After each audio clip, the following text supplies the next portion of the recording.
দর্শক, একদিন আগেই আমরা মহান স্বাধীনতা দিবস পালন করলাম। ৫৫ বছর পেরিয়েছি আমরা স্বাধীনতার। এরকম অবস্থায় স্বাধীনতা দিবস নিয়ে অনেক আলোচনাই আমরা করেছি। স্বাধীনতা দিবসে এখনও স্বাধীনতা বিরোধীদের নানা ধরনের কথা, নানা ধরনের মন্তব্য চাঞ্চল্যের সৃষ্টি করছে। স্বাধীনতা বিরোধীরা মহান স্বাধীনতা দিবসকে খাটো করার জন্য ওই ব্রিটিশের সঙ্গে যুদ্ধ, ১৭৫৭ সালের যুদ্ধ, ৪৭-এর পাকিস্তান ভারত দেশভাগ, এই ব্যাপারগুলোকে বেশি গুরুত্বপূর্ণ হিসেবে সামনে উপস্থাপনের চেষ্টা এবারও করেছে। তারা বলার চেষ্টা করেছে যে বাংলাদেশের আমরা ৩বার স্বাধীন হয়েছি, ওই ব্রিটিশ আমলে, তারপরে পাকিস্তান ভারত ভাগ হওয়া, মানে ওইটাও আমাদের নাকি স্বাধীনতা। ভারত পাকিস্তান যে ভাগ হলো সেটাও নাকি আমাদের স্বাধীনতা। ব্রিটিশ বিরোধী যে আন্দোলন, যে স্বাধীনতা, সেটাও আমাদের স্বাধীনতা। বরং ৭১-এ যে আমাদের অরিজিনাল স্বাধীনতা, সেটাকে ছোট করার নানা প্রয়াস আমরা দেখছি। আমি কারো নাম বলে তাকে তারকা খ্যাতি দিতে চাই না বলে নামগুলো মেনশন করলাম না, কিন্তু এই ঘটনাগুলো আপনারাও জানেন।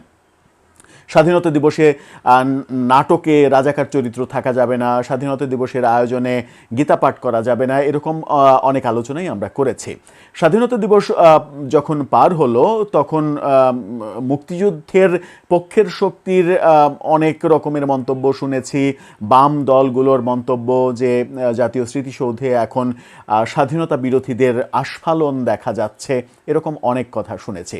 এবার ইন্ডিয়ার অন্যতম প্রাচীন পত্রিকা দ্য স্টেটম্যানস, যে পত্রিকার জন্ম 1875 সালে, সেই প্রাচীনতম পত্রিকা, যে পত্রিকা এখন ইন্ডিয়াতে বেশ কয়েকটা ভাষায়, বাংলা ইংরেজি সহ বেশ কয়েকটা ভাষায় প্রকাশিত হয় বিভিন্ন শহরে, দিল্লি কলকাতা সহ বিভিন্ন রাজ্যে, সেই পত্রিকা শেখ হাসিনাকে নিয়ে একটি প্রতিবেদন তৈরি করেছে স্বাধীনতা দিবসের প্রাককালে। স্বাধীনতা দিবস পার হওয়ার পরে এই প্রতিবেদনটা সামনে এসেছে। গত রাতে মূলত স্টেটমেন্টসের এই প্রতিবেদনটা সামনে আসে।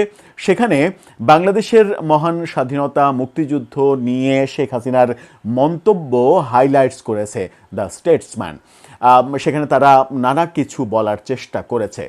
শেখ হাসিনা, আওয়ামী লীগের রাজনীতি, এগুলো নিয়ে এক ধরনের বিরক্তি, এগুলোর বিরুদ্ধে কথা বলা, আওয়ামী লীগের রাজনীতি, আওয়ামী লীগকে করতে না দেয়া, এই ব্যাপারগুলো যখন বাংলাদেশে প্রচণ্ডভাবে হাইপ তুলেছে, ঠিক সেই সময় স্টেটসম্যানসের স্বাধীনতা দিবসের প্রাককালে শেখ হাসিনার বক্তব্য নিয়ে প্রতিবেদন তৈরি করা, এটা বেশ ইম্পর্টেন্টই মনে হয়েছে। বিশেষ করে শেখ হাসিনা ব্যক্তি চরিত্র হিসেবে অনেকের কাছে সমালোচিত, এটা হতেই পারে, খুবই স্বাভাবিক।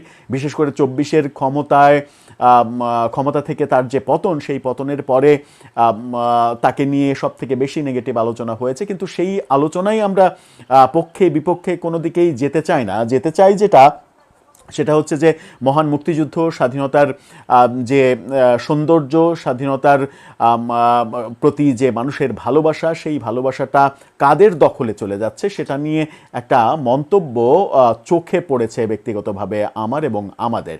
চলুন একটু স্টেটসম্যানসকে শেখ হাসিনা কি বলেছেন, শেখ হাসিনাকে নিয়ে স্টেটসম্যানস হঠাৎ করে আবার নতুন করে প্রতিবেদন তৈরি করলো কেন, এগুলো একটু বোঝার চেষ্টা করি। এই ভিডিওতে থাকবেন পলিটিক্স টিভির নিয়মিত আয়োজনে।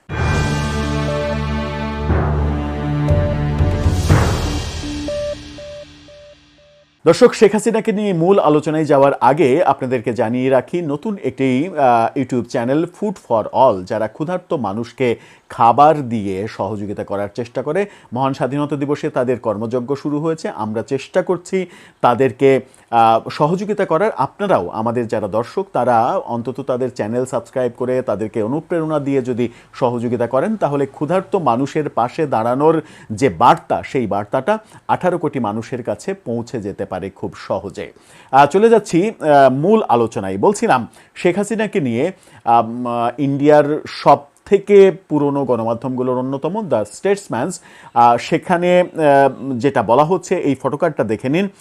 সেই ফটোকার্ডে বলা হচ্ছে, anti independence forces trying to undermine 1971 liberation war ideals.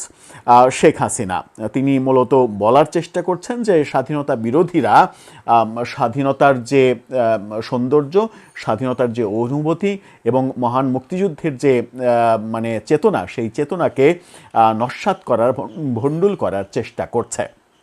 সেখানে তিনি বলেছেন যে অভিযোগ করেছেন তিনি যে দেশি ও বিদেশি ষড়যন্ত্রে মদতপুষ্ট স্বাধীনতা বিরোধী শক্তিগুলো পাকিস্তানের বিরুদ্ধে 1971 সালের মুক্তিযুদ্ধের আদর্শকে ক্ষুণ্ণ করার চেষ্টা করছে। আওয়ামী লীগের সামাজিক যোগাযোগ মাধ্যম প্ল্যাটফর্মে পোস্ট করা হাসিনার এক বিবৃতিতে এমন বক্তব্য দেওয়া হয়েছে, সেটাকেই উদ্ধৃত করেছে স্টেটসম্যান। তারা বলছে যে আজ থেকে এক কঠিন ও প্রতিদ্বন্দ্বিতাপূর্ণ সময়ের মধ্য দিয়ে, আজ থেকে না, আজ দেশ একটা কঠিন এবং প্রতিদ্বন্দ্বিতাপূর্ণ সময়ের মধ্য দিয়ে যাচ্ছে। বহু বাধা অতিক্রম করে জাতিকে সমৃদ্ধির পথে এগিয়ে নিয়ে যাওয়ার পর দেশীয় ও বিদেশি ষড়যন্ত্রে মদতপুষ্ট কিছু স্বাধীনতা বিরোধী শক্তি আবারও আমাদের সকল অর্জনকে ক্ষুণ্ণ করার চেষ্টা করছে। অনেক কথা বলা হয়েছে এই মানে প্রতিবেদনে। মোদ্দা কথা, যে কথা নিয়ে আলোচনা করতে চাই সেটা হচ্ছে যে হ্যাঁ, শেখ হাসিনা যেহেতু উক্তিটা করেছেন, তার সেই কারণেই এই উক্তিটা অনেকের কাছে গ্রহণযোগ্য হয়তো হবে না, কিন্তু কে উক্তি করছেন তার চাইতেও বড় কথা হচ্ছে কি উক্তি করছেন, কি বলছেন। খুবই গুরুত্বপূর্ণ কথা কিন্তু সেটা হচ্ছে যে মানে দেশীয় ও বিদেশি ষড়যন্ত্রের মদতপুষ্ট স্বাধীনতা বিরোধী শক্তি আবারও আমাদের সকল অর্জনকে ক্ষুণ্ণ করার চেষ্টা করছে। আমরা কিন্তু এই চিত্র দেখছি এবং প্রফেসর ইউনূস সরকারের আমলের মেটিকুলাস ডিজাইনে করা এই চিত্রগুলো সবথেকে ভয়ঙ্করভাবে আমাদের সামনে উপস্থাপিত হয়েছে। মহান মুক্তিযুদ্ধের আদর্শকে মুছে ফেলা, মহান মুক্তিযুদ্ধের ইতিহাসকে মুছে ফেলা, রিসেট বাটন পুশ করা, যে স্বীকারোক্তিমূলক মানে এক ধরনের জবানবন্দি প্রফেসর ইউনূসের মুখ থেকেই আমরা শুনেছিলাম। তারপরে আমরা দেখেছি সারা দেশে শত শত জেলা উপজেলায় মুক্তিযুদ্ধের ভাস্কর্য, মুক্তিযুদ্ধের স্মারক ভেঙে ফেলার ঘটনা ঘটেছে, যেগুলো নিয়ে এতটুকু মানে দৃষ্টিপাত, কর্ণপাত করেনি প্রফেসর ইউনূস সরকার। মাত্র 20-22 কোটি টাকা বরাদ্দ দিলেই যেগুলো মেরামত করা সম্ভব, সেই মেরামতের ছোট কাজটাও করার জন্য টাকাটা বরাদ্দ দেয়নি প্রফেসর ইউনূস সরকার। অথচ অন্তত 3.5 লাখ কোটি টাকা শুধুমাত্র সরকারের দৈনন্দিন ব্যয় মেটানোর জন্য ব্যাংক থেকে ঋণ নিয়েছে, যা 55 বছরের ইতিহাসে সর্বোচ্চ রেকর্ড গড়েছে।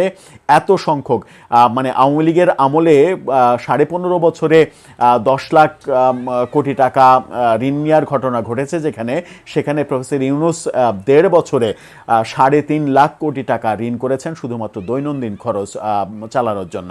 এছাড়া বিদেশি ঋণ তো রয়েছেই এবং দেশের অর্থনীতি কোন দিকে গেছে, বিনিয়োগ শূন্যের কোটায় গেছে, সেগুলো আমরা দেখেছি।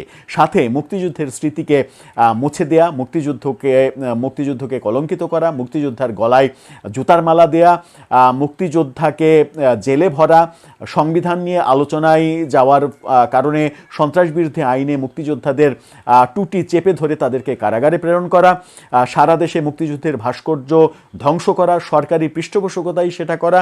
32 নম্বরের বাড়ির কথা না হয় বাদই দিলাম, সেটা বঙ্গবন্ধুর বাড়ি, সেটা না হয় তারা ভেবেই নিল যে এটা শেখ মুজিবের ব্যক্তিগত সম্পদ, তার সঙ্গে মহান মুক্তিযুদ্ধের যে ইতিহাস জড়িত আছে সেই ইতিহাস না হলে বাদই দিলাম। কিন্তু সারা দেশে শত শত যে মুক্তিযুদ্ধের স্মারক, ভাস্কর্য ভাঙা হয়েছে, এক মুজিবনগরেই 3 শতাধিক ভাস্কর্য ভেঙে গুড়িয়ে দেয়া হয়েছে।